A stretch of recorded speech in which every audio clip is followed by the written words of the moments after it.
Good morning, card media. It's RJ. Time for another video. So let's get to it. Today's random Mike Schmidt item of the day. Trying to look real quick and see what year this one is. I think this is 2022. Topps has been doing for a while a set of cards, Topps Now, called Turn Back the Clock. It's really cool because it's a wood grain border card similar to the 87 design, and it simply highlights an event in the past. And this one, Mike Schmidt from 1990, says 1981, August the 14th, 1981, Mike hits his 300th career home run. There were four. I was trying to find all of the ones. I had two of them, and I noticed there were more, so I went out and just bought them off the bay. They were very inexpensive.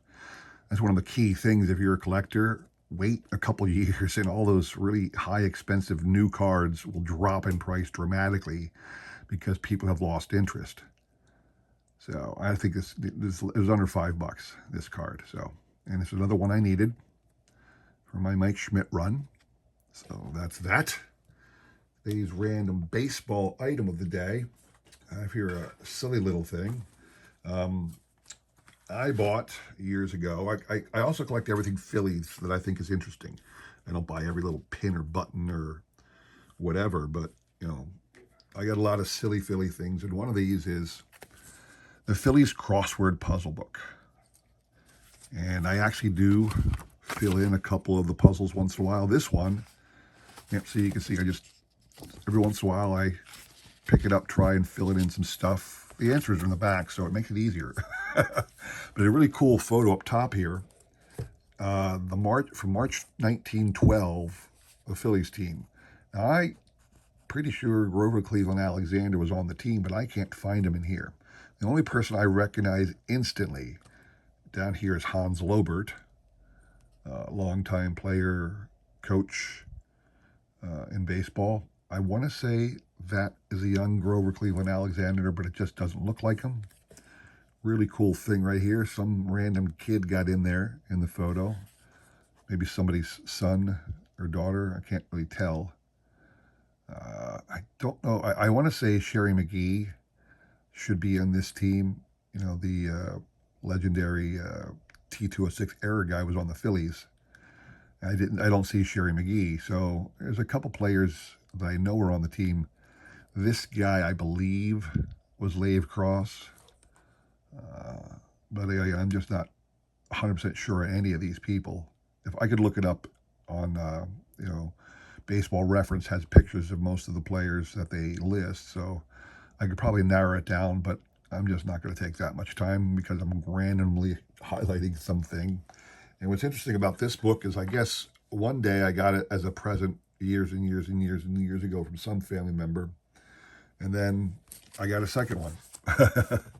So I have two of these crossword puzzle books.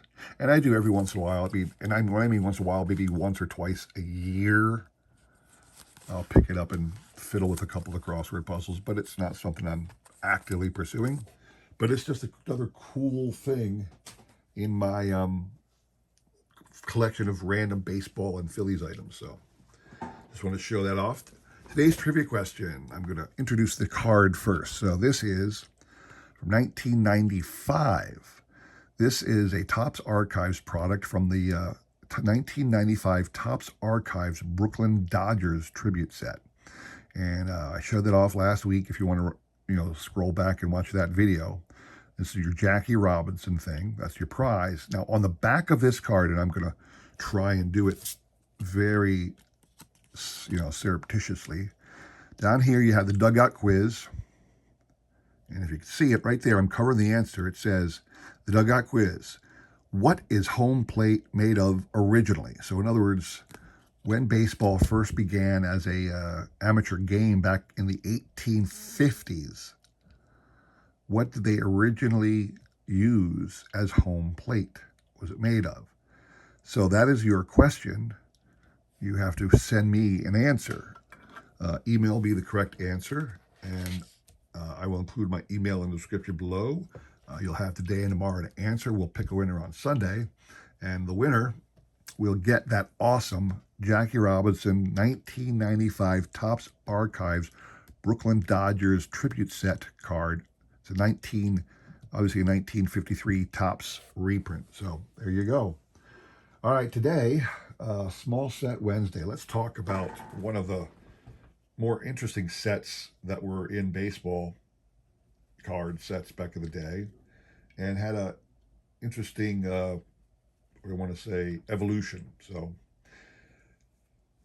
Fleer Pro Vision cards. So this is from 1991. These are 4 cards that came in the factory set version. All right. Now, there was a 12 card set that was randomly inserted into packs. They had a black border. And obviously, Pro Vision was just some artist's concept rendering of the players in an interesting little homage to their career. And Barry Bonds, I guess, is kind of like a poison bat. He was still with the Pirates, hadn't gotten juiced just yet. Ricky Henderson just got his cleats thrown over his shoulder, but his cleats have kind of like a wing, like I'm not sure if it was the Roman god or the Greek god Mercury.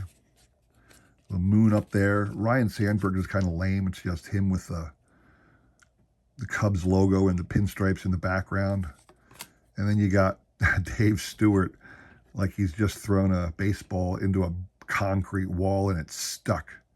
So the Pro Vision cards were just that. They were some artist rendering of cool things that these players had done. A lot of information on the back of the cards from 1991. Now, these things had an evolution about how they did it. So again, in 1991, it was the first year the Pro Vision cards were produced and introduced to the collecting world. And these 4 were released in the factory set. There was a 12-card set, like I said, that was randomly inserted into packs that had a black border. Now, I don't have that one, but once I remembered that, I was looking for something interesting to talk about and thought about the Pro Vision sets.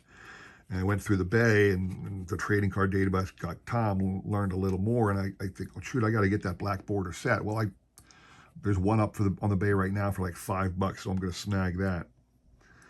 1992, they released Pro Vision cards again, but in this case, they were only in the regular set, meaning they were not they were inserted into the packs, obviously, because they were part of the regular set, but they weren't a separate numbered set like the ones from 91 with a black border were a separate 12-card numbered set. Those 4 cards from the factory set in 91 were also a separate numbered 4-card set.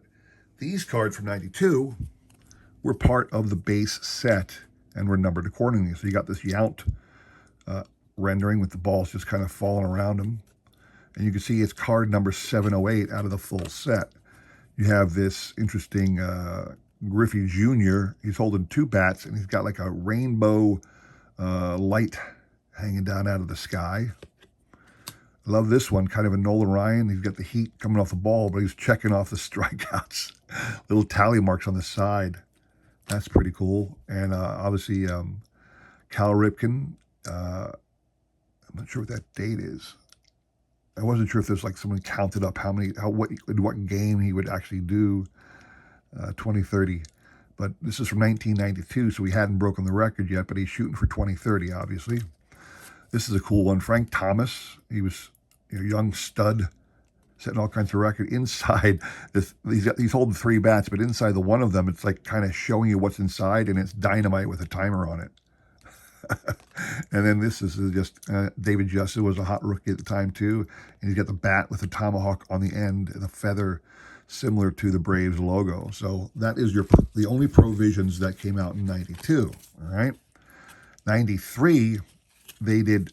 I don't have any of the 1993 Pro Visions. I'll have to track them down, but they seemed to be a little more difficult when I went on the bay earlier. Anyway, in 1993 the Pro Visions were inserted into packs. They were not part of the base set, and they were released in 2 series. I guess Fleer did release its own set in 2 series, because in 1993 Series 1 Pro Visions there were only 3 cards, also black border, and in 1993 Series 2 also had 3 Pro Vision cards, black bordered. I don't have any of those to show you. But what I really, more than anything, what I wanted to show off today was the 1994 and 1995 provisions, because in 1994 and 1995, they took provisions to a whole nother level. And they are some of the best looking cards you will ever see. Sorry, I'm biased, but they're fantastic. Not only are they a full set, they were made to be displayed together in a binder. So you have your 9 cards in the set that would nicely fit in a little binder, and the images leak into each other. It's awesome. So I have here, since 1994, the Phillies went to the World Series in 93. You got the awesome catcher, Darren Daulton, being chiseled out of a rock.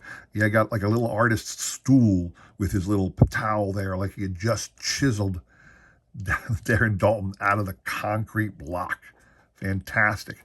And you'll see in the back there's a mountain motif, and that mountain motif lips onto John Olerud. And even John Olerud is all about the average, his batting average. Remember, he went dang close to hitting 400 in 1993, okay? Some of his the average numbers displayed leaked into Darren Daulton's card as well. So that's your John Olerud. And if you look over here on the other side, it also leaks into the Matt Williams card. Matt Williams just has an oversized glove and a ball going into it. But again, this kind of, the images leak into each other. Down here, the second row, you have Carlos Baerga. I think I'm pretty sure it's Carlos Baerga. Yeah, Carlos Baerga. Just kind of like swinging in a universe. He's got a hammer, though, instead of a bat. And then the sun here leaks into the Ozzie Smith card, that is one of the most perfect Ozzie Smith cards I've ever seen. I mean, I should get one of these graded because it's so dang cool.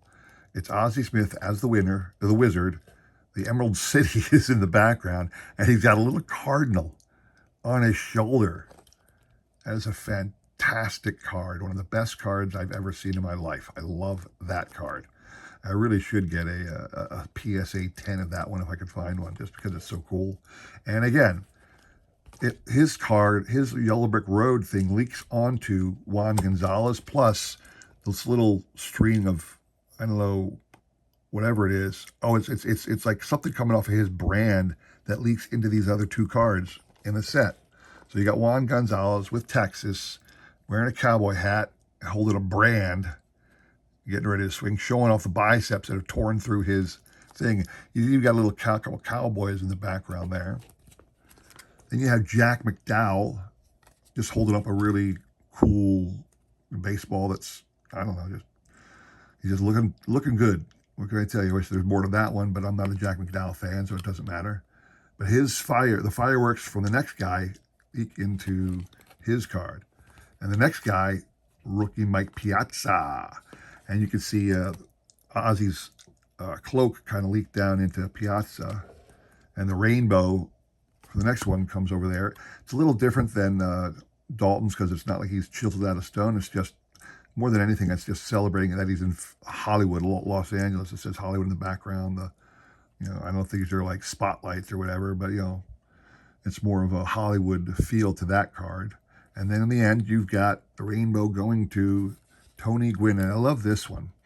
Tony Gwynn's holding the book of baseball, and he's got the Padre look to him because he's from the Padres. A halo of baseballs, and the robes kind of look to the uniform, the Padres uniform. A little rope there, the bat coming out. I'm not sure where the bat is going. It's like he's got it slung over his shoulder or something, like an archer or something like that. He's got the strap here, and the bat's like slung over his shoulder. He's got the rope at the waist. So that is 1994's Provision set. It is one of the most glorious 9-card sets that exists, in my opinion. Now, they tried to replicate it in 1995, and they did, but I'm not sure if it was... It's dang close to being good, but I wish they had done 9. These are the 6 players. They only did 6 in 1995. You got Moose, Mike Mussina. They did Raul Mondesi. Love Jeff Bagwell because he's from Houston, and they got the space shuttle going off there. Greg Maddox, like out there on the ocean on a rock, and the giant Cy Young awards building up behind him there. Tim Salmon's is kind of lame. They just got him standing there with some fish, obviously salmon fish blowing by, and the young Manny Ramirez holding a tornado. So that's a really cool look too. And again, they all bleed into each other, all the different styles. So that is your Fleer Provision run. I do not know, and I did not bother to look to see how long they continued producing Provision cards. I apologize for that. I'm slacking in my research department there, but I really just wanted to highlight the 1994 one, but I figured I'd do all the others. These look, the 1994, 1995 look a whole lot better than the earlier ones because of the borders. The no border look is fantastic. I'm serious. I think I might want to get that Ozzie Smith card in a PSA 10 if I can, just because of how perfect it represents Ozzie Smith. You know, it's fantastic. So anyway, I'd love to hear what you thought about that. A lot of talking, but I'm a big fan of the Provision sets from 94 and 95. I wish they had done more. I wish some other company would do those kind of cool artist renderings that leak into one another when you put them in a binder page. But, you know, it's not my call. It's somebody else's call. So anyway, hope you enjoyed that. If you did, please consider liking, subscribing, commenting, and all that jazz. I really do appreciate your support as I try my best to support everybody else in this great card community. All right, don't forget the trivia question. And in fact, if you want to, come back on Friday. We'll have one more for the week. Hope to see you there. Take care.